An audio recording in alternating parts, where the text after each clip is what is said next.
Yeah, obviously they'll tell you all those different things like remember why you started, reward yourself, study in different places, all those things. And yeah, maybe they do work, for some people, at least not for me though. But like yeah, maybe they do work. I just wanna talk about a new theory. I don't know if it's new, but like I just wanna introduce it in a chemistry perspective.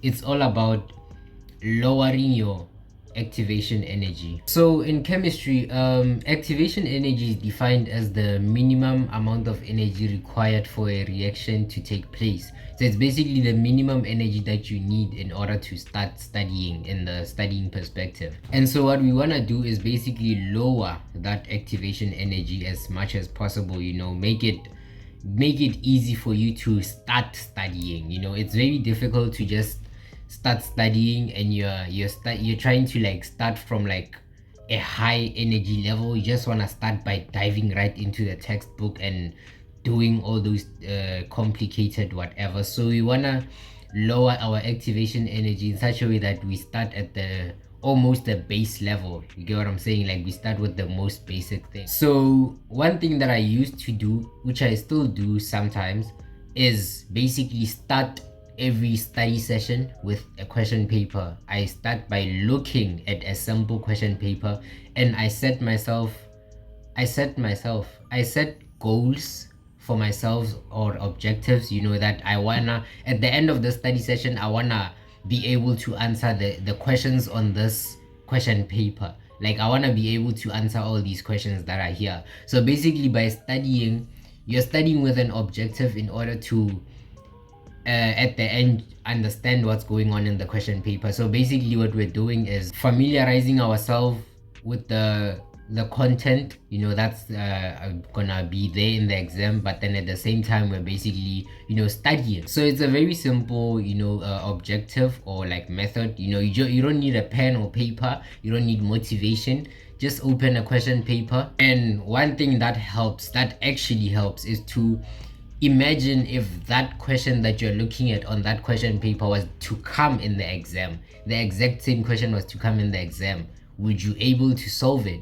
Because imagine right now you have the memo to the question, and you also have the question itself. So imagine if that question was to come in the upcoming test or something. Doing this will build what I call positive stress in a sense. What I mean by this is that you'll be stressed, excuse me.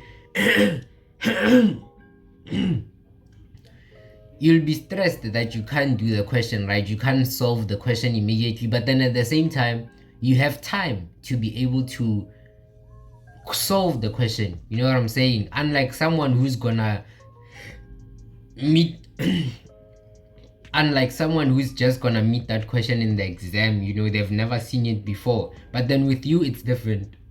I will. But then with you it's different. You have an opportunity to see the question and actually attempt it, and attempt to like find the answers and seek the answers. Like I said, it's in the whole concept of imagining if that question was to come in the upcoming test.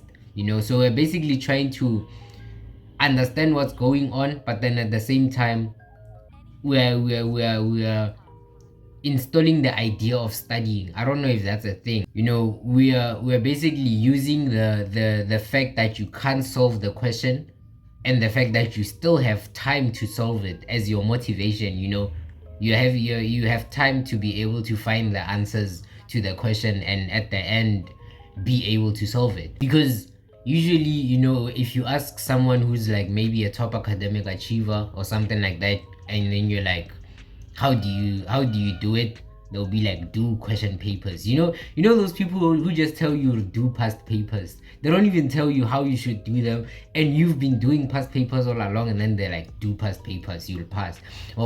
So this is one side of it. It's like 50% of the whole idea of do past papers, because what's going on is that you are doing past papers and it's active practice, because you are looking at what you are lacking at. You're looking at a question paper and you're like, okay, this I don't understand, so I have to study for it. You know what I'm saying? unlike just diving into a study session, you just have a long list of things to do.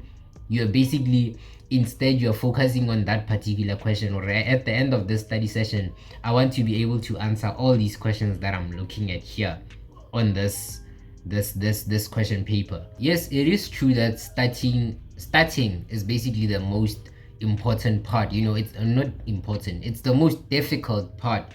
Just to start is the most difficult part, but once you start, you're able to just I don't know, flow. I don't know, but like basically starting is the most difficult part. So in order to just start, what we're trying to do is use the question paper motivation as our motivation to start, because you don't understand what's going on in that question paper, you see. So basically we're trying to understand, we're trying to, at the end of the day, be able to answer those questions, because remember, it will be there in the test, and you don't want to be that person who is shocked at the test, and then you're like, and I remember seeing this question and I didn't do it. So we're trying to do that whole concept of do past papers, but then in a more active way, not just doing multiple question papers at the same time, and then you mark yourself and then you're like, yeah. So this is basically a more active process, whereby you look at the question, what the question is saying, and then you leave the question for a bit, and then you start doing your research, or studying rather, on that particular question, in order to be able to answer it as the memo requires it.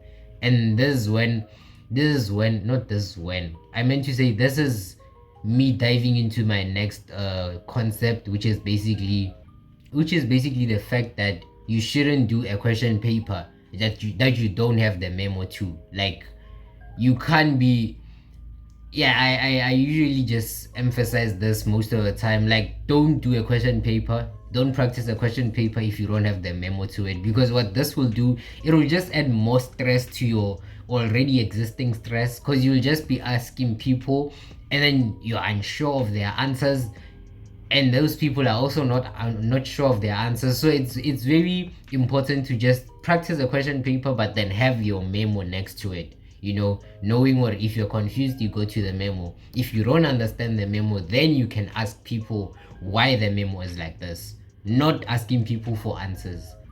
So that's one thing I wanted to talk about. Every question paper that you practice, make sure you have access to the memo. I'm not saying look at a question paper and then check the memo at the same time. No, you just need access to the memo. Only when you're confused, then you can check your memo. So that's one concept that I wanted to talk on. It's very important to just keep on practicing, and yeah, stay safe and don't forget to pray.